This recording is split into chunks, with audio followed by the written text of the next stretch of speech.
Caros irmãos, desejos de paz e luz, a expectativa de que a espiritualidade encontre ressonância em nossos corações para suas sugestões, suas ideias.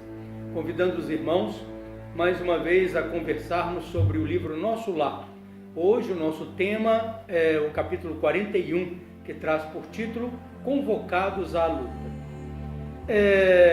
Nós sugerimos, obviamente, em primeira instância, que tenhamos a boa vontade de pegar o livro, de reler o capítulo, e aí, com as nossas observações, o assunto se torna mais fácil de ser compreendido, não é isso? O assunto o capítulo se vincula ao fato do princípio dos primeiros bombardeios da guerra aqui no Brasil, no planeta Terra, no ano de 1939. Nós estamos no final de agosto de 1939, início de setembro, e as primeiras bombas são despejadas sobre a Polônia no princípio da Segunda Grande Guerra Mundial. Obviamente, nós estamos falando sobre fatos ou sobre acontecimentos ocorridos no mundo espiritual. Então, a turbulência que nós sentimos e que era manifestada no mundo físico, ela também repercute naturalmente no mundo espiritual, porque no todo nós somos uma única vida. Pois bem, para começar nossas observações sobre esse capítulo, lembramos que há alguns capítulos atrás, Lísias se encontra sentado ao lado de André Luiz, dentro da casa de Lísias, onde eles ligam um aparelho radiofônico e são ouvidos ali os primeiros comentários, os primeiros pedidos de prece, não é, em benefício do mundo físico que passa pelos processos do princípio da guerra. E Lísias, naquele momento, diz a André, recebemos aqui no nosso lar, há pouco tempo atrás, um ministro de elevada hierarquia espiritual, e esse ministro nos trouxe, conversando conosco sobre a iminência da guerra, ele nos trouxe a informação de que a guerra naquele momento era inevitável. Inevitável, segundo ele, por quê? O estágio mental do ser humano, ou a matéria mental que nós expelíamos naquele momento, naquele tempo, era de tal forma danosa, era de tal forma complexa, que o processo da guerra era absolutamente inevitável.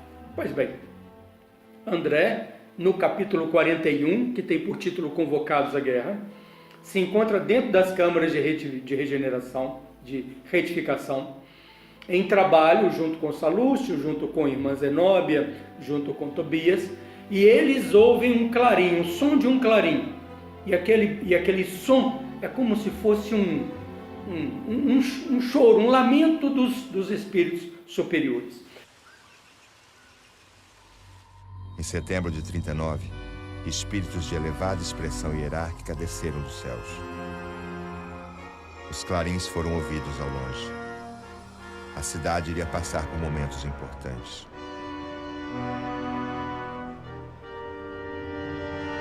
Amados irmãos, cidadãos de nosso lar, ministros, como vocês sabem, o nosso trabalho de ajuda aos que vieram do planeta tem exigido disciplina, abnegação e muito devotamento. O processo de renovação da vida humana chega ao ponto de ebulição. Venho pedir esforço redobrado aos que estão nos serviços edificantes de nossa colônia. Uma grande guerra de alcance mundial começa. E não se sabe ainda quando terminará por completo. Milhões e milhões de almas voltarão em breve ao mundo espiritual. Que Deus tenha misericórdia de nós.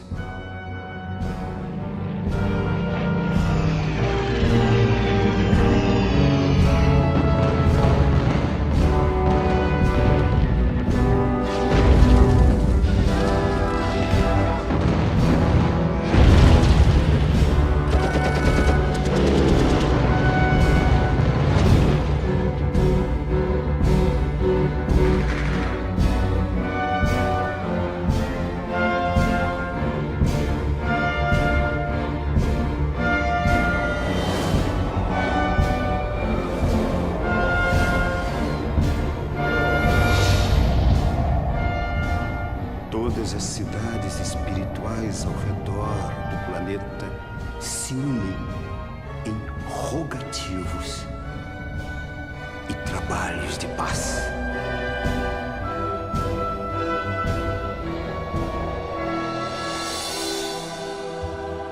Mesmo que eu ande pelo vale da sombra e da morte, eu nada temerei, porque o Senhor está em mim. E aquele som se prolonga por um tempo considerável. Tobias esclarece a eles de que aquilo é uma manifestação do mundo superior, em benefício, pedindo a ajuda de nossas preces, nossas atenções, em benefício dos encarnados aqui na Terra. Tobias designa Narcisa para tomar conta dos adoentados ali e convida André a sair e a ir às ruas para acompanhar aquele movimento. Chegando às ruas, eles veem grandes multidões de pessoas encaminhando para o Ministério da Comunicação. O Ministério da Comunicação é o responsável pelo trânsito de informações entre o mundo físico e o mundo espiritual. André e Tobias têm uma oportunidade interessante de, no trajeto para o Ministério da Comunicação, perceberem, escutarem algumas conversas das pessoas que estavam ali caminhando junto com eles. E nesse sentido, nos dá uma referência, uma ideia acerca dos espíritos que estão ali em nosso lar. Efetivamente, nosso lar não é um mundo superior, é uma colônia espiritual de transição. Os espíritos que lá estão trabalhando para a sua ascendência a mundos maiores, mas a grande maioria está voltando para a Terra em processos de reencarnação. Nesse sentido, nós vamos encontrar lá pessoas, espíritos, com sentimentos e tendências bem parecidos com o nosso. E aí André escuta 3 senhoras conversando e elas dizendo assim: estou com medo dos processos das guerras na Europa promover a desencarnação do Elvésio. E o Elvésio vir para o mundo espiritual e me perturbar aqui. Parece quase uma anedota, não é? A senhora teve uma vida matrimonial, conjugal turbulenta, deu a impressão de que ela era maltratada durante o seu casamento, desencarna e agora ela tem medo do marido desencarnar e ir perturbar ela no nosso lar. A outra senhora diz para ela: não preocupa não, do jeito que ele é, se ele desencarnar agora, ele certamente vai ficar preso no umbral por muito tempo, não é? Então, são espíritos que têm tendências ou que têm bons corações, mas que trazem uma mente ainda bastante, vamos dizer assim, limitada não, mas precisando de conhecimentos, como a grande maioria de todos nós, não é? Num outro momento, 2 senhores conversando, um comenta com o outro: é uma pena que a guerra agora aconteça, porque vai estragar os meus planos. Aí o outro diz: mas seus planos? Você está comparando os seus planos que vão ser desestabilizados ou modificados em virtude de uma guerra mundial, de uma tragédia desse porte? E ele diz: antes de falar sobre meus planos, vamos considerar nossos planos de vida, não é? Irmãos, o texto descreve para nós, nas palavras de Salúcio para André Luiz, o imenso compromisso que as nações agressivas assumem perante a grande humanidade. Aquele que não usa de fraternidade, aquele que usa da agressividade, aquele que usa da força para judiar, maltratar, ele é altamente responsabilizado perante as leis divinas. E aí, estas leis, nós vamos nos encontrar com elas, e elas vão nos trazer respostas às vezes complexas para nós resolvermos. Todo processo de agressão, todo processo, seja individual ou coletivo, ele demanda um processo posterior de resgate, de ajuste com a lei e de resgate.